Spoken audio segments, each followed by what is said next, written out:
Hi, I'm Maurice. Welcome to my Visibility Kitchen. Come on in and sit down. Well, it's not my kitchen per se, but this is the one I like best. Although, honestly, I love these cooking spaces too. Boop. This incredible rustic kitchen, it's a warm and inviting space that I could spend hours in with my family and friends. This is me a while back cooking up a little Cajun chaos in my kitchen at home.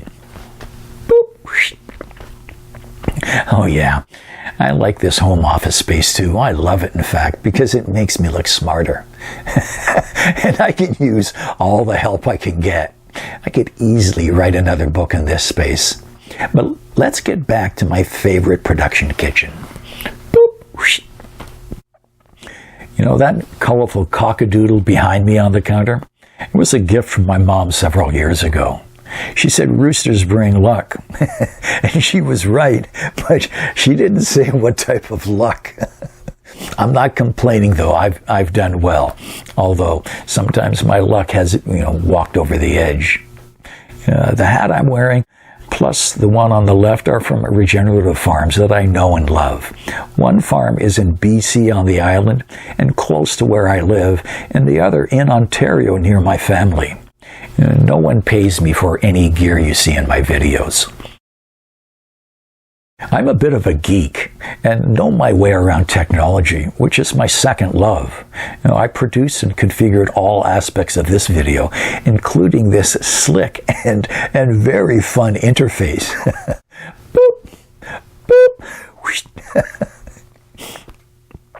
Things aren't always as they seem, and that's what I'm going to cover in this video. My first real love is visibility through great communication. Trust and credibility are also high on my list. Visibility plus credibility equals trust. I've learned over the decades that it pays to be flexible and diverse. And that, if you can't communicate your message effectively, you're wasting precious time and money and leaving a lot of dollars on the table.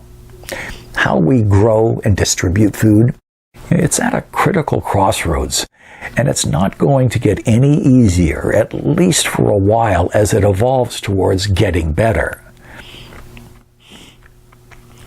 A kitchen is a perfect space to talk about growing and farming. So grab something to sip while I walk you through, where agriculture, technology, and food are in today's supply chains. I'll also cover direct sales to customers. It's one of my specialties and very unique successes. Baseball great Yogi Berra said, "When you come to a fork in the road, take it," which makes about as much sense as, some of the educational advice from, that urban gardeners, homesteaders, and farmers naively pay big bucks for every day. Growing food for business or pleasure, it's as simple or as complicated as you make it. It's up to you, and it's based on your expectations. Many educators, they want you to think that they've invented something new, so they can charge higher prices for courses. But the reality is that all these organic, permaculture, and regenerative ideas, well, they go way back. And they're not that complicated if you organize properly and approach them systematically. That's the real secret. The main new thing today is the packaging. And of course, the complex instructions in a gazillion languages that no one reads or understands, because the scientists and engineers who wrote them, well, usually they aren't really great communicators. Math is their strong suit, while sharing information clearly is often a serious challenge. My job is twofold. First, it's to identify in the most cost-effective and easiest ways possible the processes that'll work for my clients, plus how to leverage them quickly. My second responsibility, and this one is just as important, is to explore and often dispel myths. And there are many of them today. I also show clients how to choose strong allies and partners and warn them about the characters to avoid. And there are more of them today than you might imagine. You know, we all need to align with those who will be here tomorrow and not bail out midstream.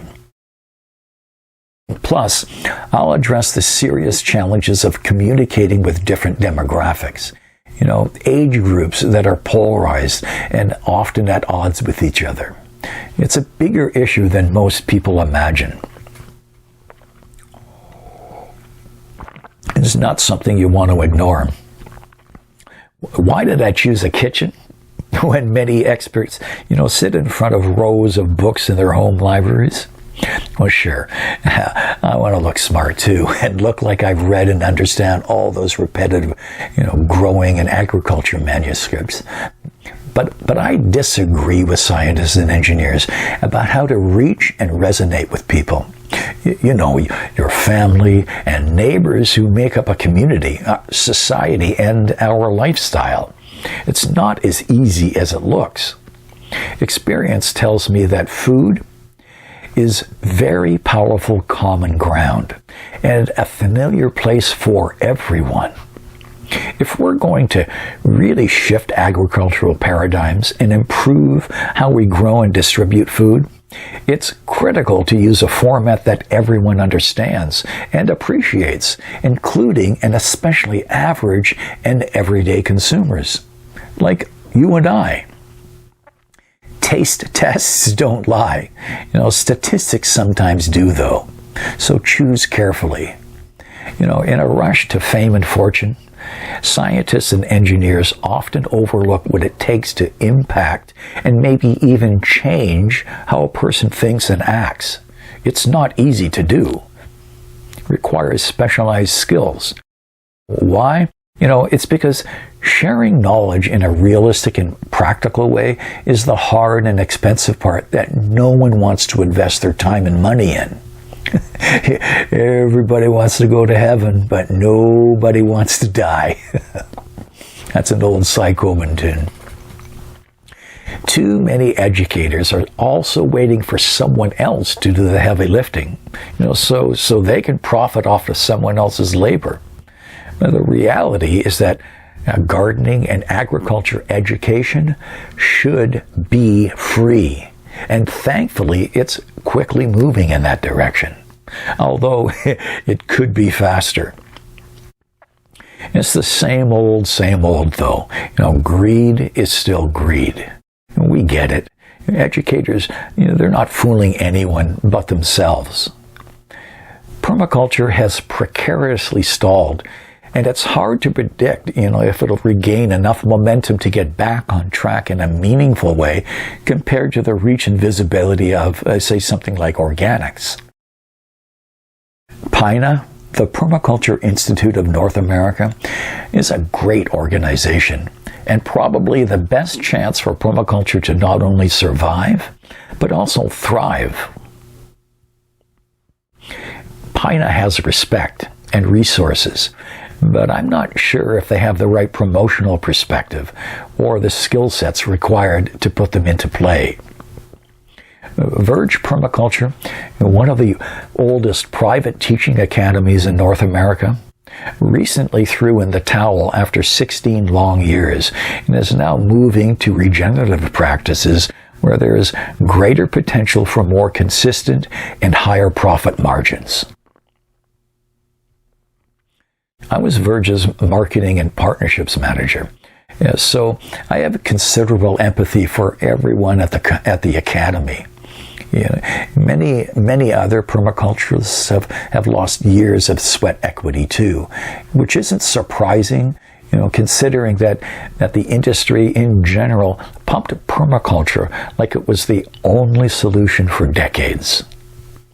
And then, when visibility and profits didn't materialize, And like the Regen manual ironically instructs, they simply rotated to another field and left permaculture fans in the back 40 standing there wondering.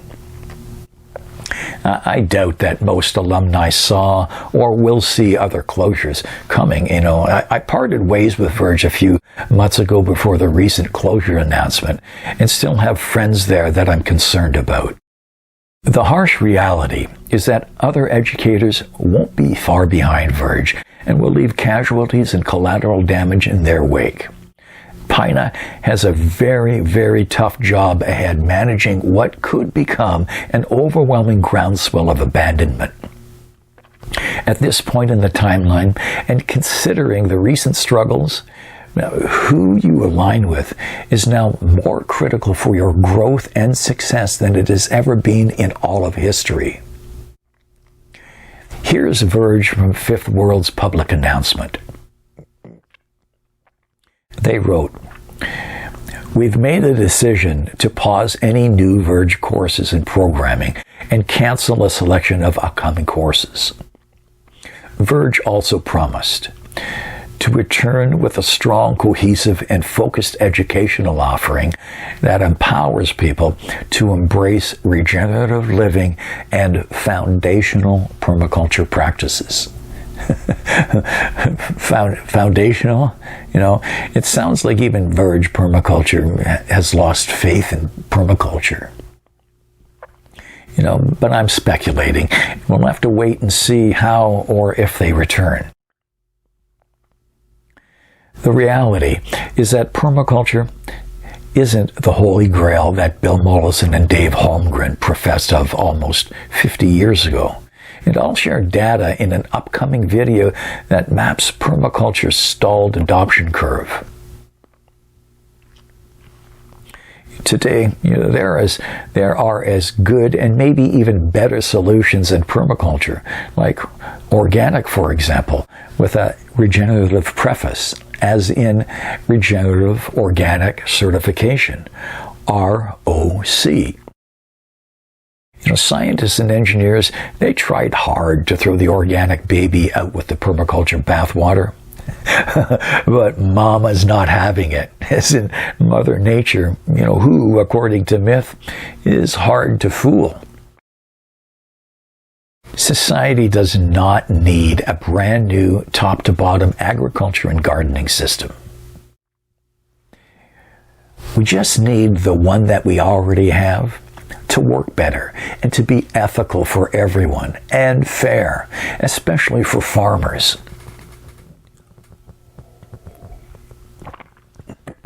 This is why the Regenerative Organics Alliance is such a strong contender and rapidly gaining momentum. Organics is already more than halfway home and racing into the backstretch, while permaculture still hasn't even reached the mainstream tipping point on the adoption curve. You have to pay attention to details like this. Several years ago, when I started to pay closer attention again to contemporary permaculture, I also believed the hype. But after being exposed to the recent shit show, I mean the manure and composting tap dance, it's obvious now that most permaculture educators, they failed to capture the audience's attention, and for a few very clear reasons. One being that most chose to ignore the growing the movement part and to not engage effectively with consumers. The masses who buy food, they are the critical element.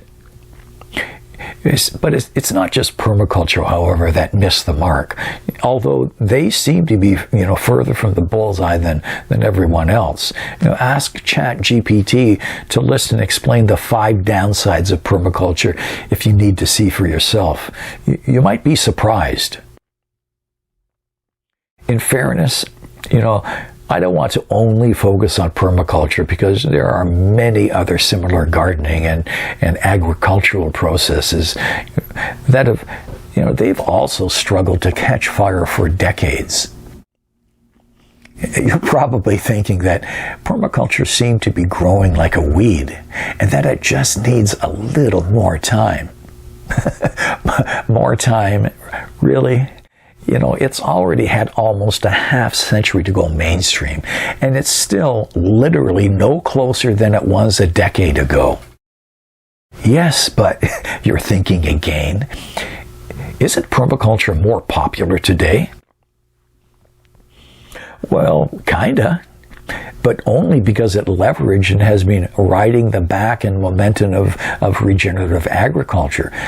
It's now more visible mostly because of association, which is osmosis for you biologists.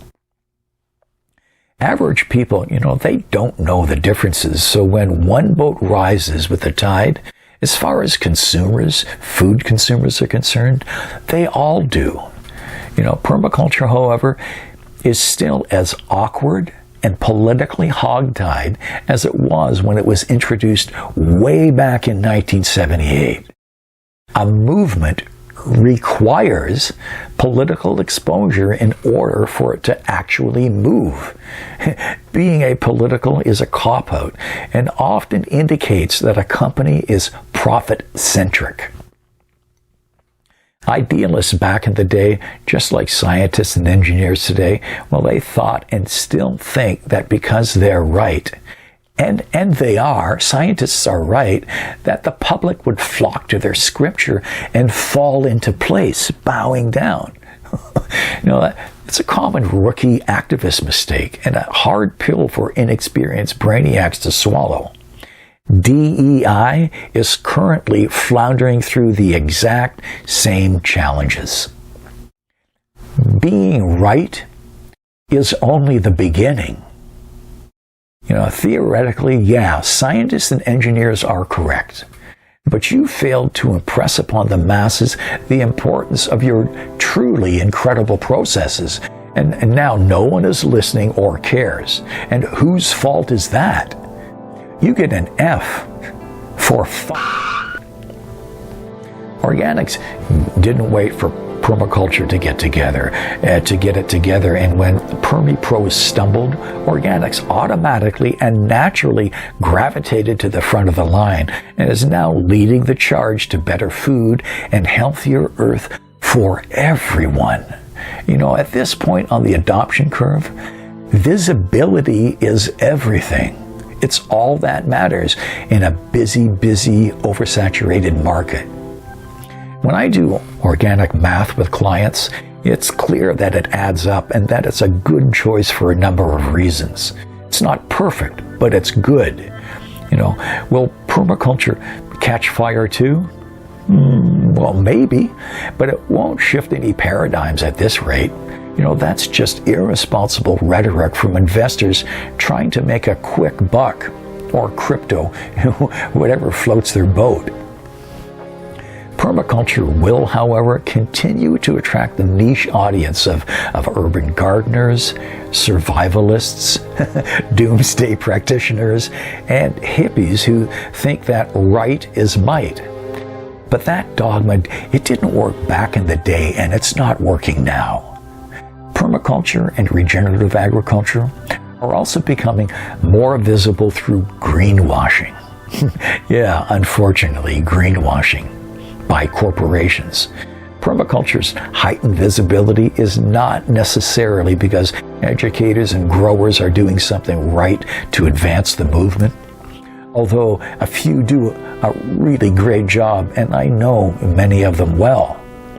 Regenerative agriculture is gaining traction and visibility today because factory farm groups, industrialists like Cargill, McCain's, and Kellogg's, for example, they know they can increase profits and deliver higher dividends to investors by purchasing less chemical fertilizer if they go regenerative.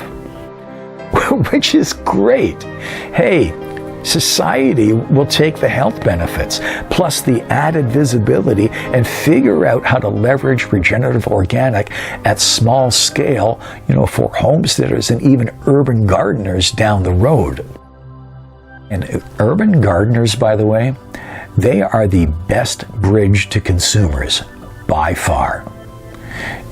We all know that corporations have little, if any, regard for improving society or helping heal the earth.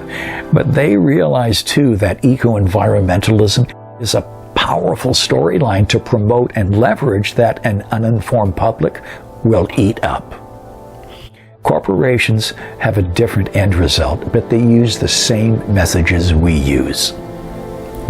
Are there ethical solutions? Of course. And it's a large part of why I'm here. So, let's get cooking. Now that growers are moving on and rotating to greener and more profitable pastures, it's time to break a few eggs for either an ROC omelet or maybe cook up a spicy permaculture jambalaya with me. If you're trying to figure out the best recipe for you, reach out to me. But please don't wait. Thanks for watching. I'm Maurice. Be well.